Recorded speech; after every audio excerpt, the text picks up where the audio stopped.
Lalu bagaimana menindaklanjuti putusan peninjauan kembali aset first travel yang akan dikembalikan ke jemaah dan bagaimana kembali memverifikasi korban berdasarkan putusan Mahkamah Agung itu? Kita bahas bersama penasihat hukum korban first travel, Lutfi Yazid. Selamat malam Pak Lutfi. Malam Mbak Priska.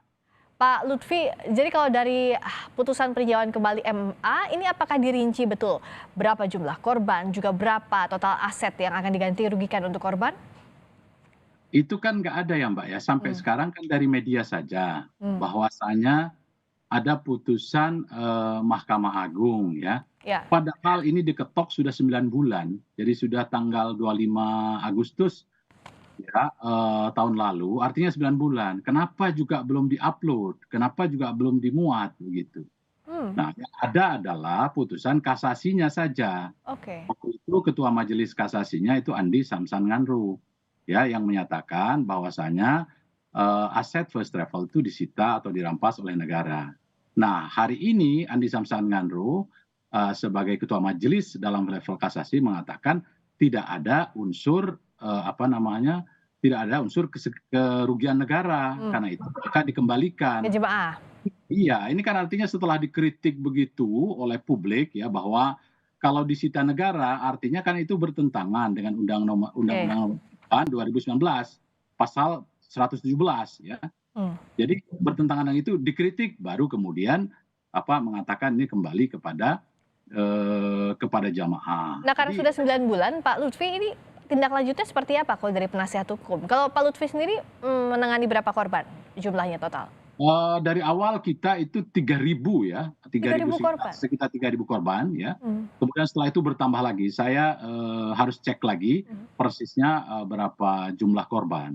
Tapi kan di bunyi putusannya bagaimana kita nggak ada yang tahu ini sampai sekarang. Termasuk Kompas TV nggak tahu Nah, bunyinya bagaimana, bunyi putusan itu. karena Kalau kalau penasihat hukum dan korban kan berkepentingan untuk tahu itu. Tindak lanjutnya seperti apa? Karena sudah 9 bulan, Pak Lutfi.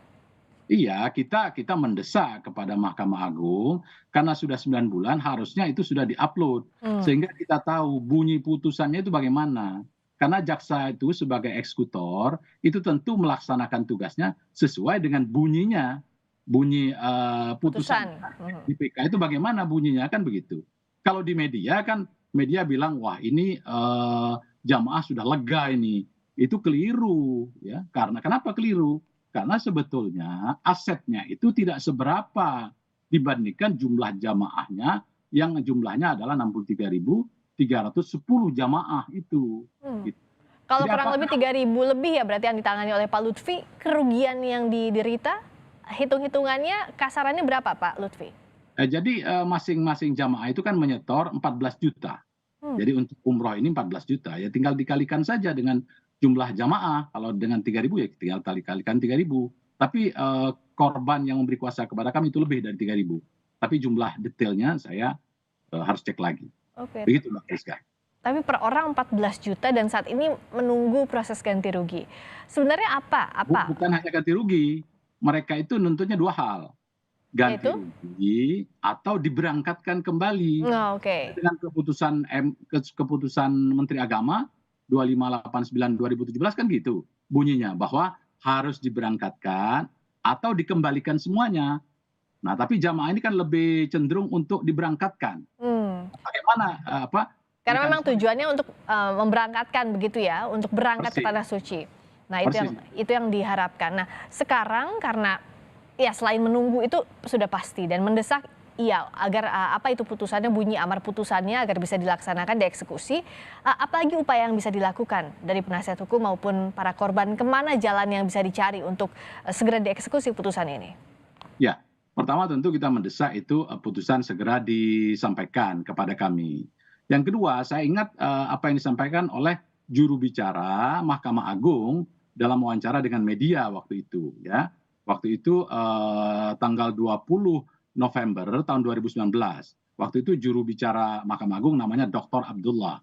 Dia bilang ya setelah putusan kasasi waktu itu, beliau bilang bahwasanya ini solusinya bukan hanya hukum, tetapi non hukum, bahkan juga politik kata beliau.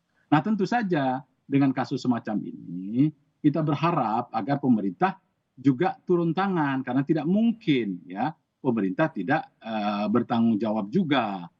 Contoh misalnya ya, dalam kasus PT Berantas ya, Lapindo itu Oke. pemerintah menalangi ya kan, kasus Bank Senturi menalangi, kasus Jiwasraya menalangi. Kenapa dalam kasus first travel ini tidak? Kalau Nah, kalau kasus untuk non hukum dan politiknya sudah ditempuh atau belum, Pak Lutfi, sejauh ini?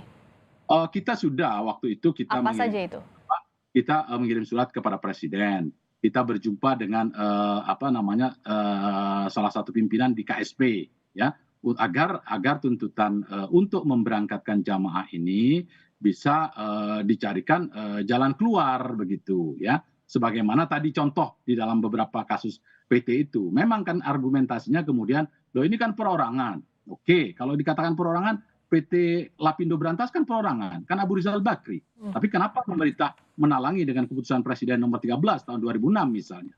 Kenapa dalam kasus yang reguler semacam ini, terus-menerus umroh semacam ini, yang merupakan hak fundamental warga dalam melaksanakan agamanya, kenapa tidak juga didorong, dicarikan solusi? Begitu. Sementara SWI, Satgas Waspada Investasi juga tidak maksimal dalam hal ini. Padahal itu ada 13 kementerian negara atau 13 yang selevel dengan Jadi kalau dibilang lega, para jemaah ini, calon jemaah ini belum lega sama sekali karena ini belum tahu bagaimana kelanjutan eksekusinya, begitu Pak Lutfi?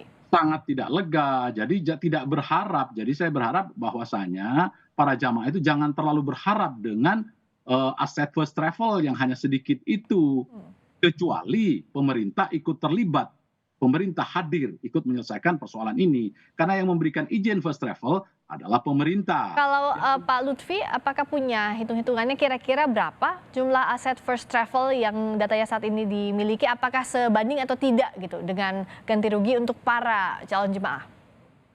Saya tidak tahu persis, tetapi ada yang bilang kan ada 85 miliar, ya kan? Ada yang bilang 300 miliar begitu. Yang tahu tentu saja adalah first travel sendiri, pengacara first travel dan jaksa maupun penyidik ketika itu. Jumlah persisnya saya tidak tahu, tetapi yang ingin saya sampaikan adalah kalau memang masih ada aset-aset first travel, Andika CS ini, tolong ditelusuri secara tuntas begitu. Kalau ada peralihan yang tidak legal, maka sebaiknya dibongkar itu, termasuk juga aset restoran yang ada di London itu. Jadi ini kan tidak clear ini, bagaimana restoran yang di London itu. Nah, jadi seperti itu Mbak. Bagaimana kemudian kalau aset yang ada ini kemudian dibagi-bagi kepada jamaah, kan tidak mudah itu. Itu akan ruwet sekali ya. Prosesnya masih harus lelang dan sebagainya, masih panjang perjalanan begitu ya Pak Lutfi, kalaupun sudah diketok palu.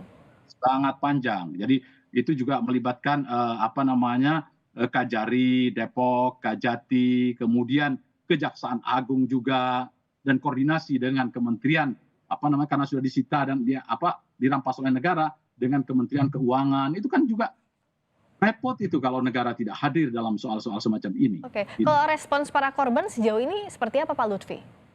Kalau korban seperti yang saya katakan, dia hanya ingin berangkat.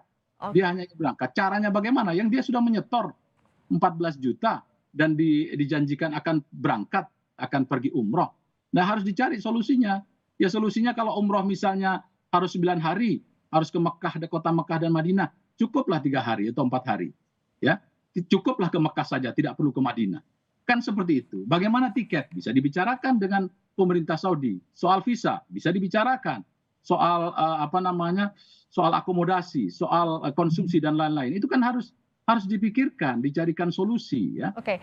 Nah, terakhir langkah hukum dan non hukum yang akan dilakukan oleh penasihat hukum dalam waktu dekat ini maupun jangka panjang agar putusan ini betul-betul bisa dieksekusi dengan baik. Iya, ini kan upaya terakhir sudah. Kalau sudah PK, ini adalah upaya hukum luar biasa yang terakhir, nggak ada lagi. Ya. Oleh karena itu, maka apa yang dikatakan ke juru bicara Dr. Abdullah ketika itu bukan hanya hukum saja, Pak, di wawancara media ini, tetapi juga upaya non hukum, bahkan upaya politik. Saya berharap pemerintah mendengarkan ini, tangisan dan rintihan para jamaah yang ingin ke Baitullah, yang ingin berkunjung ke tanah suci. Karena ini adalah hak fundamental dari warga negara yang dilindungi oleh konstitusi. Semoga putusan ini bisa berkeadilan dan juga bermanfaat untuk para korban terutama. Terima kasih Pak Lutfi, Terima kasih Mbak Kuasa Hukum Priska. dari korban First Travel telah bergabung di Sapa Indonesia Malam.